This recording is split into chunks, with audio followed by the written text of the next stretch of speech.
बिस्मिल्लाहिर्रहमानिर्रहीम अस्सलाम वालेकुम। मैं हूं हसाम रहमान और आज हमारा टॉपिक है osmo regulation in different environment, जिसके अंदर हम सिर्फ मेराइन इन्वायरमेंट को डिस्कस करेंगे। मेन टॉपिक को समझने से पहले अगर हम इस डायग्राम को गौर से देख लें तो टॉपिक को समझने में आसानी होगी। ये मेराइन फिशेज़ हैं और ये फ्रेश वाटर फिशेज़ हैं। इनको हम कंपेरेटिवली देखते हैं। मेराइन इन्वायरमेंट के अंदर जानदार के जिस्म की निस्बत बाहर वाटर कंसनट्रेशन जो सी है वो लो होती है, जबकि जानदार की जिस्म की निस्बत साल्ट कंसनट्रेशन ज़्यादा होती है। बिल्कुल इसी तरह फ्रेश वाटर के अंदर जानदार के जिस्म की निस्बत बाहर वाटर कंसनट्रेशन ज़्यादा है और जानदार के जिस्म की निस्बत साल्ट कंसनट्रेशन कम है। ये मैं निस्बत इस वजह से कह रहा हूँ कि ये कंपैरेटिव चीज़ होती है, यानी जानदार की जिस्म के कंपैरेटिवली बाहर वाटर ज़्यादा है और साल्ट जो वाटर कम है और साल्ट ज़्यादा है। अब देखें, जब साल्ट बाहर ज़्यादा होगा, जहाँ पे साल्ट ज़्यादा होगा पानी उस तरफ मूव करने की कोशिश करता है। साल्ट बाहर ज़्यादा है तो जानदार के जिस्म से वाटर बाहर को मूव करेगा, जबकि बाहर से साल्ट अंदर को मूव करने की कोशिश करेंगे।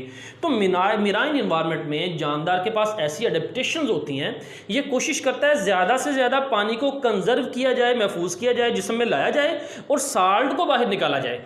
देखें यहाँ पे वो कह रहा है कि passive loss of water through gills, बाहर जो सा साल्ट्स की मिकदार ज़्यादा है तो पानी ऑटोमेटिकली पैसिवली, पैसिव कहते हैं एनर्जी का इस्तेमाल के बगैर खुद ब खुद पानी गिल से बाहर को जाएगा। अब जानदार इस पानी की कमी को कैसे पूरा करता है? देखें, एक एडेप्टेशन है ड्रिंक सी वाटर। ये फिश जोन्सिया ज़्यादा से ज़्यादा पानी पिएगी, पानी ज़्यादा पिएगी लेकिन यूरन कम पैदा करेगी। Scanty amount of isotonic urine, scanty कहते हैं बड़ी थोड़ी सी मिकदार, आइसोटोनिक यूरन।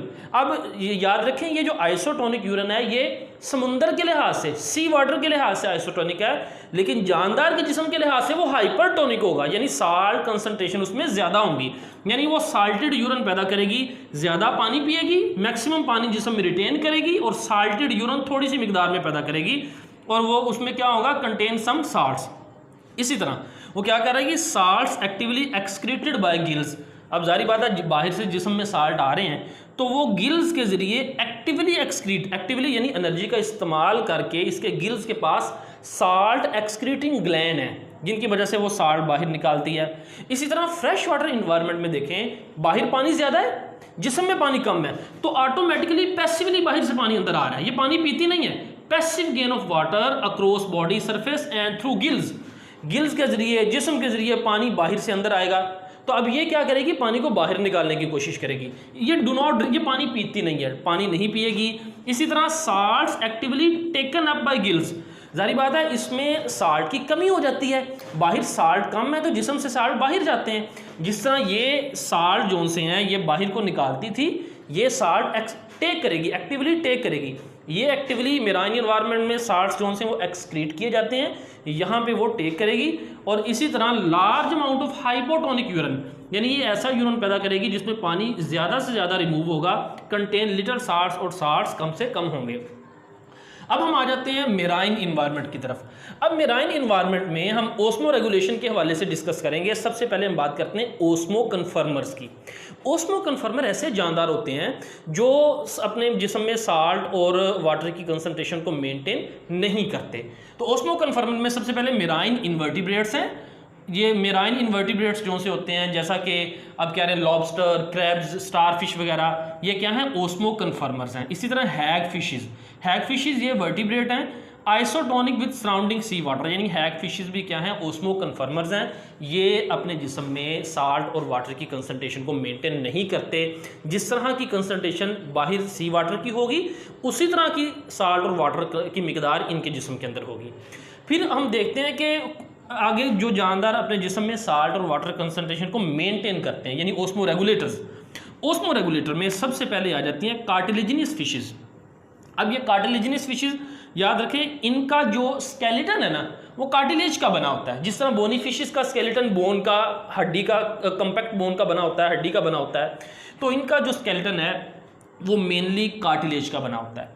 अब यहाँ पे लफ्ज़ बुक में इस्तेमाल हुआ है मोस्ट कार्टिलेजिनस फिशेस, इसका मतलब है ज़्यादातर कार्टिलेजिनस फिशेस जो सी हैं वो ओस्मो रेगुलेटर्स हैं, लेकिन कुछ कार्टिलेजिनस फिशेस ऐसी भी हैं जो ओस्मो कन्फर्मर्स हैं।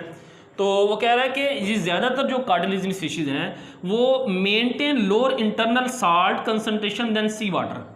अब देखें, ज़ाहिरी बात है समुद्र के पानी के अंदर साल्ट ज़्यादा होते हैं जो कि जिस्म के अंदर आते हैं, तो जानदार ने कोशिश करनी है जिस्म के अंदर साल्ट की मिकदार कम मेंटेन की जाए। तो कार्टिलेजिनस फिशेस यही काम करती हैं, जिस्म में साल्ट कम रखती हैं, ज़्यादा से ज़्यादा साल्ट को रिमूव करती हैं। तो साल्ट को रिमूव करने के लिए उनमें कौन सी अडेप्टेशन है, कौन से मैकेनिज्म है? तो पहला है जी किडनी, गिल्स और रेक्टल ग्लैंड। अब देखें किडनी हाइपरटोनिक यूरिन पैदा करते हैं। देखें इसमें किडनी ने क्या किया, यानी वो समुंदर के लिहाज से आइसोटोनिक है, लेकिन जिस्म के लिहाज से वो हाइपरटोनिक यूरिन है। इसी तरह गिल्स के पास साल्ट एक्सक्रीटिंग ग्लैंड्स होते हैं, इनके गिल्स के पास साल्ट एक्सक्रीटिंग ग्लैंड है जिसके जरिए साल्ट को रिमूव आउट किया जाता है। इसी तरह रेक्टल ग्लैंड, याद रखें डाइजेस्टिव सिस्टम का आखिरी हिस्सा रेक्टम होता है। रेक्टम के बाद एनस, वो सुराख जिसके जरिए वेस्ट मटेरियल जिस्म से निकलता है। तो वो जो आखिरी हिस्सा रेक्टम है ना, रेक्टम के पास ऐसे ग्लैंड्स होते हैं जो वेस्ट मटेरियल के साथ साल्ट्स को भी रिमूव करते हैं, यानी डाइजेस्टिव सिस्टम के आखिरी हिस्से में। तो उन ग्लैंड्स को हम कहते हैं रेक्टल ग्लैंड्स। तो याद रखें, ये एमसीक्यू भी आ सकता है कि कौन से ये जानदार हैं जिनके अंदर जो एक्सक्रीटरी सिस्टम है वो डाइजेस्टिव सिस्टम के साथ अटैच है, यानी एक्सक्रीटरी ऑर्गन। जारी बात है, जो एक्सक्रीटरी ऑर्गन नहीं, ओस्मो रेगुलेटरी जो मैकेनिज्म है वो डाइजेस्टिव सिस्टम के साथ अटैच है। तो साल्ट एक्सक्रीटिंग ऑर्गन है ये रेक्टल ग्लैंड्स। और याद रखें, वो कह रहा है कि ये जो तीनों के तीनों मैकेनिज्म हैं ये काम किस तरह से करते हैं।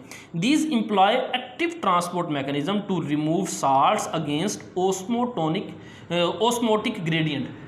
अब देखें, ये तीनों मैकेनिज्म क्या करते हैं, एक्टिव ट्रांसपोर्ट मैकेनिज्म इख्तियार करते हैं। एक्टिव ट्रांसपोर्ट से मुराद एनर्जी का इस्तेमाल करके साल्ट को रिमूव करते हैं अगेंस्ट ओस्मोटिक ग्रेडियंट।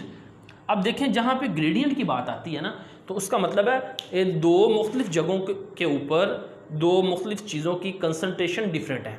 मिसाल के तौर पर समुंदर के पानी के अंदर साल्ट कंसनट्रेशन ज़्यादा है और जिस्म के अंदर साल्ट कंसनट्रेशन कम है, तो ये क्या है, डिफरेंट ग्रेडियंट है। तो जब आपने किसी चीज़ को ग्रेडियंट के अगेंस्ट मूव करना हो, ग्रेडियंट के मुखालिफ मूव करना हो, तो एनर्जी का इस्तेमाल करना पड़ता है। मसलन साल्ट पहले ही बाहर ज़्यादा हैं, तो जब जिस्म से बाहर साल्ट भेजने हैं तो ये क्या होगा, अगेंस्ट ग्रेडियंट। तो अगेंस्ट ग्रेडियंट चीज़ को मूव करने के लिए क्या करना पड़ता है, एक्टिव ट्रांसपोर्ट मैकेनिज्म इख्तियार करना पड़ता है। उसके बाद आगे हम बात करते हैं, ये एक और फिशेज़ हैं जो अपने जिस्म के अंदर से पानी को रिमूव आउट होने से बचाती हैं, क्योंकि जो सी वाटर है उसमें मेन चैलेंज ये होता है कि जिस्म से पानी को बाहर नहीं जाने देना।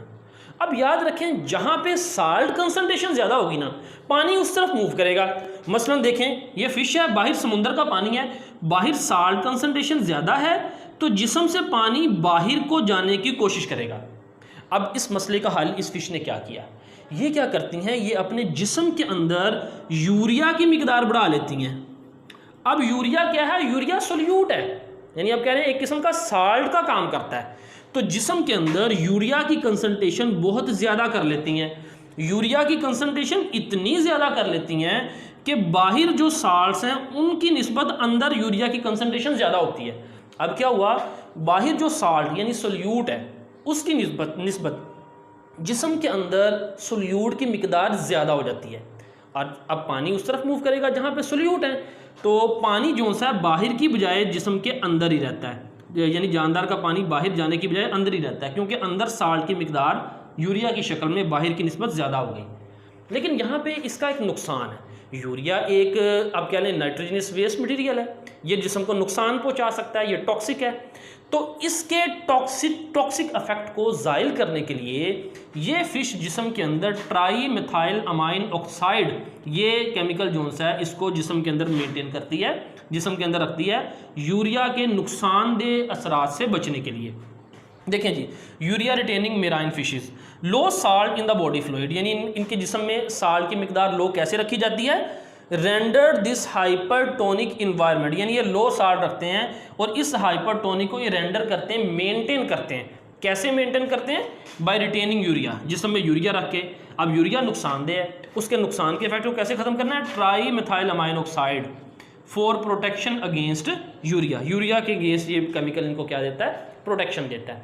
अब हम बात करते हैं osmoregulation in bony fishes. Bony fishes ऐसी फिशेज हैं जिनका स्केलेटन बोन्स का बना होता है। इसके बारे में वो कह रहा है कि ये bony fishes descendants of fresh water ancestors, यानी डिसेंडेंट से मुराद ये औलाद हैं या कमिंग फ्रॉम फ्रेश वाटर, यानी इनके अबाओ अजदाद फ्रेश वाटर में रहते थे और ये बाद में साल्ट वाटर के अंदर चली गई। यहाँ पे देखें, अगर कोई जानदार जब फ्रेश वाटर के अंदर रह रहा है तो इसके पास ऐसी अडेप्टेशन होती हैं कि वो जिस्म से एक्स्ट्रा वाटर को रिमूव आउट करता है। लेकिन जब फ्रेश वाटर वाला जानदार साल्ट वाटर के अंदर आएगा तो इसके जिस्म से पानी बाहर जाएगा खुद ब खुद। अब इसके पास तो ऐसी कोई अडेप्टेशन नहीं है कि ये पानी को जिस्म से बाहर जाने से रोके, क्योंकि ये तो पहले ही जिस्म से पानी को बाहर निकालता था। तो जब कोई फ्रेश वाटर से साल्ट वाटर के अंदर आएगा तो उसका जो हाइपोटोनिक बॉडी है उससे वाटर रिमूव आउट होगा। देखें, हाइपोटोनिक बॉडी जब वो हाइपरटोनिक में जाएगी तो लॉस ऑफ वाटर, पानी निकलेगा। तो अब इसने ऐसी अडेप्टेशन अपने अंदर पैदा की, यानी फ्रेश वाटर से साल्ट वाटर के अंदर आने के लिए बोनी फिशेज ने ऐसी अडेप्टेशन पैदा की कि जिस्म के अंदर पानी को कंजर्व किया जा सके, पानी को महफूज किया जा सके और साल्ट को निकाला जा सके। देखें, इसके लिए क्या किया उसने, drink large amount of sea water, excrete concentrated urine. बिल्कुल ये डायग्राम के मुताबिक देखें कि ये क्या करती हैं, ड्रिंक पानी बहुत ज़्यादा पीती हैं और कंसनट्रेटेड यूरिन यानी सेंटी अमाउंट और थोड़ी मिकदार में कंसनट्रेटेड यूरिन पैदा करती हैं, जिसके नतीजे में मैक्सिमम साल्ट एक्सक्रीशन, साल्ट जिस्म से बाहर निकलता है और मिनिमम वाटर लॉस और पानी भी कम से कम ज़ाया होता है। हम बात करते हैं कि येलो बॉक्स की बुक के अंदर कि osmoregulation has enabled the animals and plants to distribute themselves in wide range of habitat, यानी ओस्मो रेगुलेशन की वजह से जानवर और पौधे इस काबिल होते हैं कि अपने आप को वसी इलाके में फैला सकें, यानी एक एरिए से दूसरे एरिए के अंदर जाके बस सकें। मिसाल के तौर पर इसकी मिसाल यही बोनी फिशेज है कि बोनी फिशेज के इंसेस्टर फ्रेश वाटर थे। अब फ्रेश वाटर पानी तो बहुत लिमिटेड है, बहुत थोड़े एरिया के अंदर होता है। ज़मीन के ऊपर आप क्या लें 3% जो सा है वो फ्रेश वाटर है, बाकी 97% सी वाटर है। तो इन्होंने अपने अंदर अडेप्टेशन पैदा की, फ्रेश वाटर से ये साल्ट वाटर के अंदर आई और वहाँ पे आने के लिए इन्होंने अपने अंदर ओस्मो रेगुलेटरी अडेप्टेशन पैदा की, मुताबिकत पैदा की, जिसकी वजह से ये साल्ट वाटर में रहने के काबिल हुई। बिल्कुल इसी तरह पौधे और जानवर भी एक इलाके से जब दूसरे इलाके में जाते हैं तो उस इलाके की रिक्वायरमेंट के मुताबिक, अपने इन्वायरमेंट के मुताबिक अपने अंदर ओस्मो रेगुलेटरी मैकेनिज़्म को अडेप्ट करते हैं, उसको तब्दील करते हैं और इन्वायरमेंट के मुताबिक लाते हैं। इस तरह से जानदार वसी इलाके के अंदर फैल जाते हैं। Osmoregulation in different environment, इसमें लॉन्ग क्वेश्चन बनता है, right A note on osmo regulation in marine animals. ये मैंने पर्पल कलर से लिखा हुआ है। इसी तरह शॉर्ट क्वेश्चन देखते हैं। ये नंबर 1 शॉर्ट क्वेश्चन है, ब्राउन कलर से लिखा हुआ है, write the animals which are osmoconformer in marine environment. तो नंबर 1 से नंबर 1 तक इसका जवाब करना है। इसी तरह नंबर 2 क्वेश्चन है, how cartilaginous fishes maintain lower internal salt balance than that of sea water. तो इसके जवाब में ये नंबर 2 से नंबर 2 तक मैंने मार्क कर दिया है। इसी तरह क्वेश्चन नंबर, ये जो पहले 2 सवाल हैं ये बोर्ड के हवाले से कोई इतने ज़्यादा अहम नहीं है। फिर आगे क्वेश्चन नंबर 3 है जो कि पास पेपर से है, और क्वेश्चन नंबर 3 और 4 दोनों अहम सवाल हैं। Give the 4 adaptations of marine fishes for its survival. तो कोई सी भी 4 आप लिख सकते हैं, मसलन जैसा कि ये किडनी की अडेप्टेशन है, गिल्स की है, रेक्टल ग्लैंड की है। इसी तरह ये कुछ फिशेज जो सी हैं वो यूरिया को जिस्म में रिटेन करती हैं। तो कोई भी 4 अडेप्टेशन आप लिख सकते हैं। क्वेश्चन नंबर 4 है, how do bony fishes osmoregulate in marine water. तो ये नंबर 4 से नेक्स्ट पेज पे नंबर 4 तक इसका जवाब करना है। इसी तरह ये पिछले पेज पे देखें, ये MCQ है, ट्राई मिथाइल अमाइन ऑक्साइड, जो कि यूरिया के अगेंस्ट प्रोटेक्शन के लिए फिशेज जो हैं वो इस्तेमाल करती हैं। इसी तरह ये जो साइड बॉक्स है ये MCQ, उसमें से भी MCQ बन सकता है। तो इसी तरह इसकी 15.4 डायग्राम को भी एक दफ़ा देख लीजिएगा। तो ये था आज का टॉपिक। मिलते हैं अगले लेक्चर के साथ। अस्सलामु अलैकुम वरहमतुल्लाहि वबरकातुहू।